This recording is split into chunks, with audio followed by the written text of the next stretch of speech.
misalnya kita mengamini bahwasannya ketika kita membaca Al-Quran itu seperti halnya kita sedang berkomunikasi dengan Tuhan.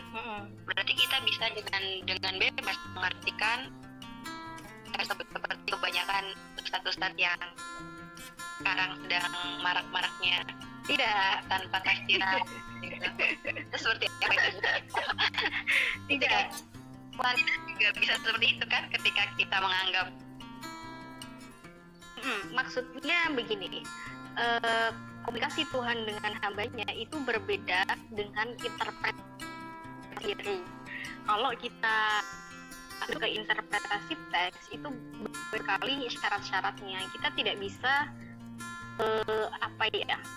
asal bicara, asal ceplos atau menginterpretasikan ayat-ayat Al-Quran. Karena jika berbicara Al-Quran dari sisi kemu'jizatannya, kemukjizatan bahasanya, kemukjizatan proses turunnya, kemukjizatan proses sosiokultural ketika diturunkannya Al-Quran. Artinya Al-Quran ini adalah sebuah kitab yang memiliki banyak sekali variabel yang tidak dapat dipisahkan dari Al-Quran.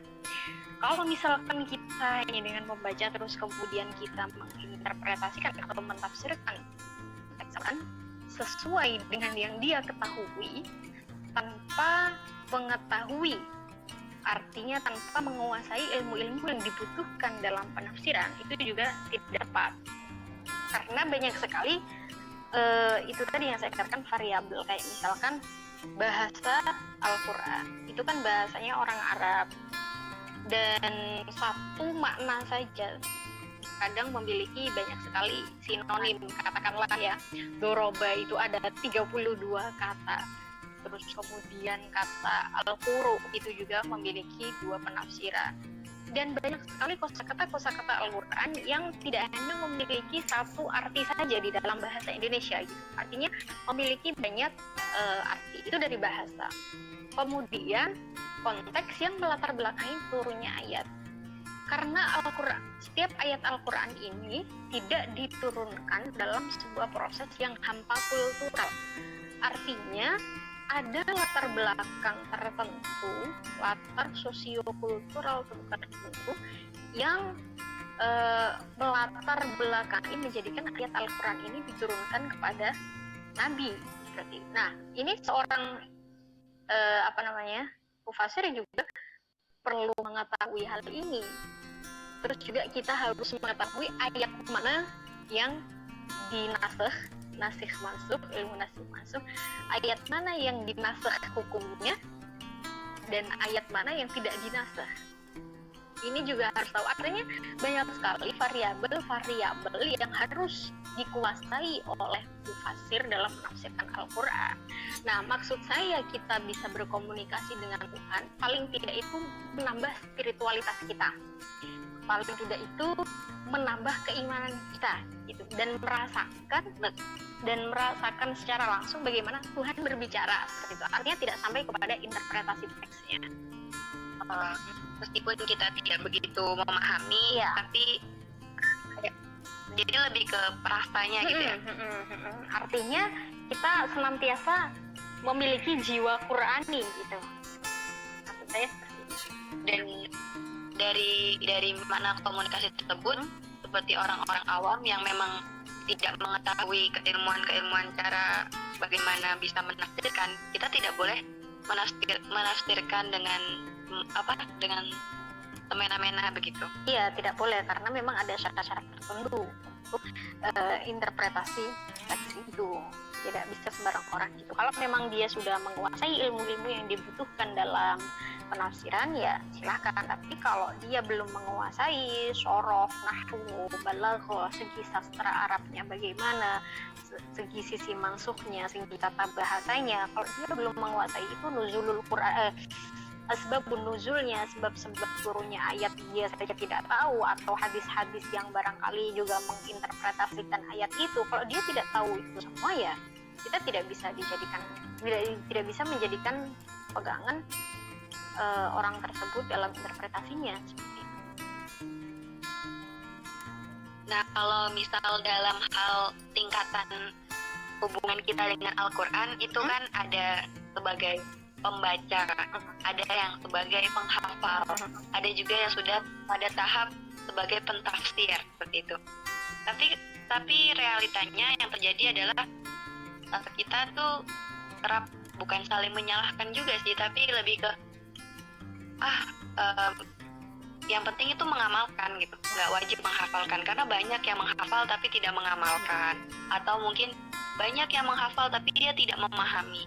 Sebenarnya kan semuanya itu sama-sama bagus, hanya saja mereka memang tidak, misalnya yang sudah di tahap menghafal, mereka memang tidak melanjutkan, atau memang belum melanjutkan untuk menjadi tahap menjadi seorang mufasir, sehingga yang terjadi, yang kita lihat, menghafal tapi tidak paham itu seperti sia-sia. Itu bagusnya seperti apa dan bagaimana supaya kita bisa terus naik level dalam hubungan kita dengan Al-Quran.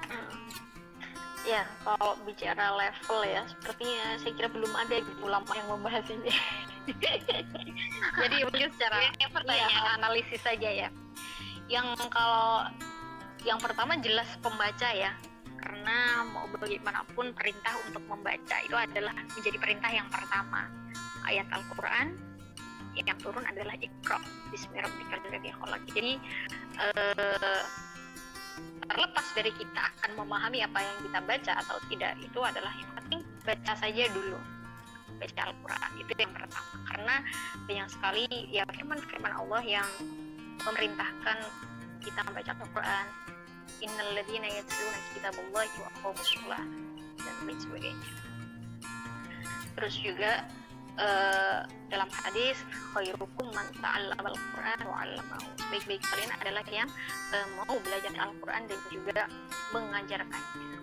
Jadi yang pertama adalah pembaca. Terus kemudian yang kedua, antara mengamalkan Al-Quran atau menghafalkan Al-Quran atau menafsirkan Al-Quran, seperti itu ya. Mana yang lebih dulu antara, dan bagaimana supaya kita itu juga bisa mencakup keseluruhan, tidak hanya menghafal, tapi kalau tahap menghafal kita juga tidak putus semangat untuk terus belajar lah, intinya terus belajar untuk memahami, untuk mentafsirkan, karena kadang kita sudah mencukupkan diri. Ini kan kadang yang penting semuanya udah dengan menghafal saja itu sudah, ya udah tenang lah, sudah merasa Al-Quran sudah menjiwa dalam tubuh kita seperti itu. Tapi padahal kita belum, perjalanan itu masih panjang gitu, tapi sudah mencukupkan atau yes. Ya, kalau saya boleh memilih mungkin yang mengamalkan dulu, karena Al-Quran ini adalah kitab hukum ya, bisa kita katakan kitab hukum kehidupan kita, semuanya tercakup di dalamnya. Jadi kalau misalkan kita sudah bisa mengamalkan, otomatis kita memahami kandungan ayat itu, artinya kita bisa mengaktualisasikan dalam kehidupan kita. Kalau saya memilih mengamalkan saja dulu gitu. Akan tetapi memang tidak bisa dipungkiri bahwa ada kemuliaan lain terkait tentang penghafal Al-Quran. Ini sebenarnya dua-duanya juga mulia gitu. Artinya dengan adanya dua kemuliaan ini, kita tidak bisa merendahkan satu sama lain. Kalau misalkan dikatakan yang penting hafal, entah kita nanti mau mengamalkannya bagaimana, itu urusan belakangan. Itu adalah stigma yang salah atau pedoman yang salah. Yang benar ya menghafal dan mengamalkan. Dua-duanya juga sama-sama penting. Itu artinya menghafal ini kan sebenarnya sunnah, tidak termasuk kategori yang wajib. Tapi kalau mengamalkan ini kan wajib, karena itu tadi Al-Quran adalah kitab hukum, pedoman kehidupan kita, panduan hidup kita. Jadi kalau dari segi kewajibannya lebih wajib mengamalkan daripada menghafalkan. Nah, kalau orang yang merasa sudah bisa mengamalkan Al-Quran, akan tetapi kayak istilahnya merendahkan penghafal Al-Quran yang belum bisa mengamalkan, itu juga sesuatu yang keliru saya rasa. Karena masing-masing orang itu memiliki prioritas. Kalau misalkan mereka memilih untuk menghafalkan Al-Quran dulu, misalkan di masa kecilnya menghafalkan Al-Quran dulu, terus nanti baru mempelajari secara lebih dalam dan kemudian mengamalkannya, itu sebenarnya juga hak mereka. Yang penting satu sama lain itu tidak boleh merasa puas dengan apa yang diraih dan juga merendahkan yang lain. Maksud saya, kalau misalkan dia sudah merasa dengan hafalannya itu dia sudah merasa jiwanya tenang, sudah merasa hatinya tentram, itu juga tidak boleh semena-mena dalam berbuat seperti itu. Karena yang lebih penting ya itu tadi, mengaktualisasikan nilai-nilai ajaran Al-Quran ke dalam kehidupan kita sehari-hari. Jadi kalau saya memilih, memang sebenarnya membaca dulu, kemudian mengamalkan, kemudian menghafal, memahami atau menghafal dulu nih? Memahami dalam memahami bagaimana cara menafsirkannya. Oh, itu kalau itu ya, gitu. Kalau itu menurut saya yang terakhir, karena syurutul mufassir itu terlampau bisa kita katakan syaratnya banyak sekali, dan itu juga membutuhkan beberapa disiplin keilmuan yang tidak sedikit. Jadi saya rasa kalau misalkan saya nih memilih menghafal dulu, karena paling tidak kita sudah tahu isi keseluruhan Al-Quran ini seperti apa. Seperti itu kalau saya. Mungkin baru setelah itu kita melanjutkan untuk menjadi mufassir. Iya, tapi dengan syarat-syarat itu tadi ya.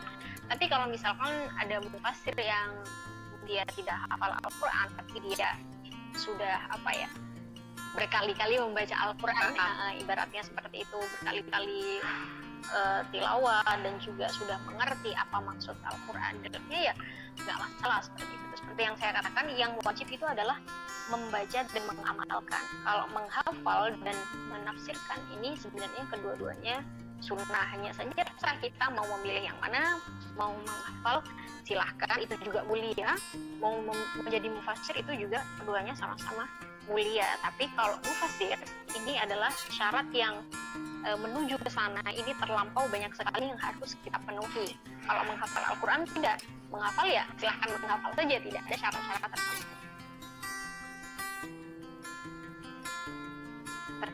Kalau kita misal anak-anak usia seperti dia MTS atau Alia, itu baiknya kita ajarkan dia ilmu alat terlebih dahulu atau menghafal, karena kan bagusnya menghafal itu di saat usia kecil, atau kita ajarkan dulu dia ilmu alat supaya ketika dia menghafal Al-Quran dia sudah lebih mudah gitu.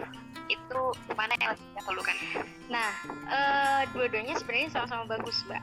Mau kita menghafal Al-Quran dulu, terus kemudian kita mempelajari bahasa Arab dan kitab-kitab yang lain, atau kita mempelajari kitab dulu baru kemudian menghafal, dua-duanya sama-sama bagus.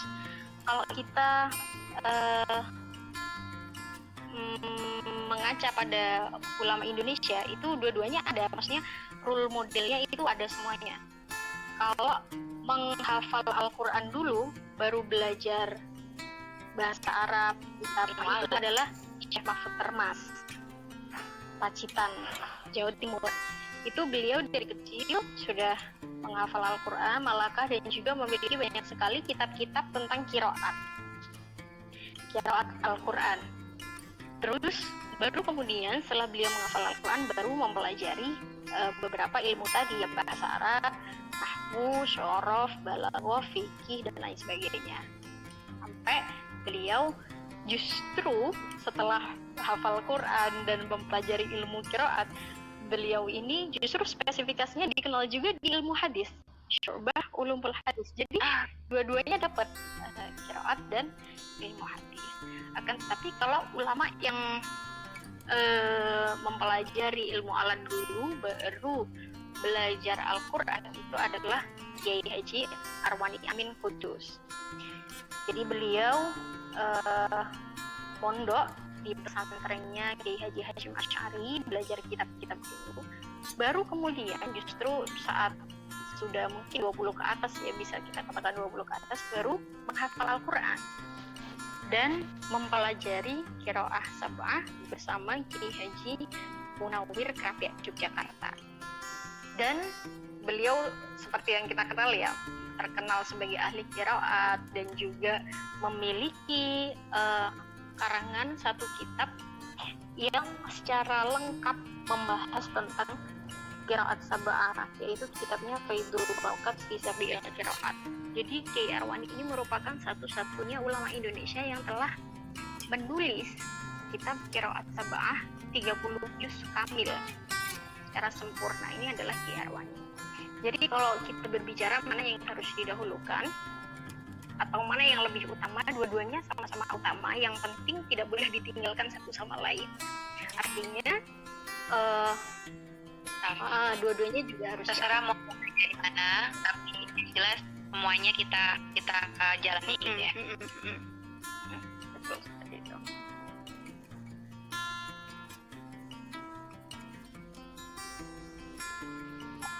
Ya karena memang dua-duanya penting ya.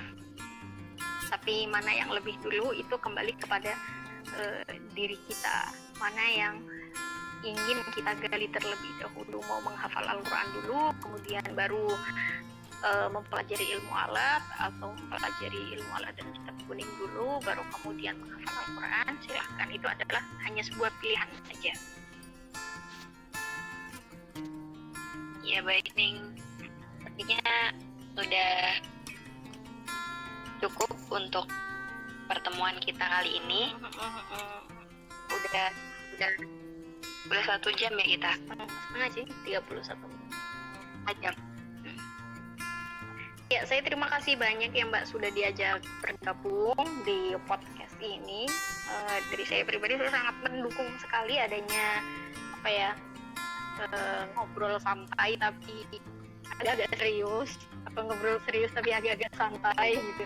Ya mungkin semoga saja apa yang saya sampaikan hasil diskusi kita bisa bermanfaat, dan saya mohon maaf apabila dalam beberapa penyampaian tadi banyak sekali kekurangan. Iya, saya juga terima kasih atas kesediaan waktunya sampean. Semoga bisa banyak belajar lagi dengan Mbak Nia ya, saling belajar satu sama lain. Iya. Assalamualaikum warahmatullahi wabarakatuh. Waalaikumsalam warahmatullahi wabarakatuh.